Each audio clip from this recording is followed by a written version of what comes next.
Hello mga kapsat, narito na naman tayo sa ating workplace dito po sa mechanical room.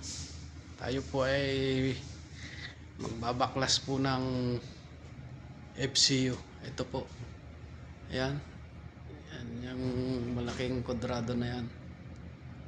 Yan, yan po ay babaklasin. Tsaka itong ilaw, tsaka yung isang exit light na yan ililipat po dito sa kabilang kwarto, dito po sa kabilang kwartong ito. Yan po ang ating trabaho ngayon. Isolate po natin tong FCU na to, ililipat daw po dito sa kabila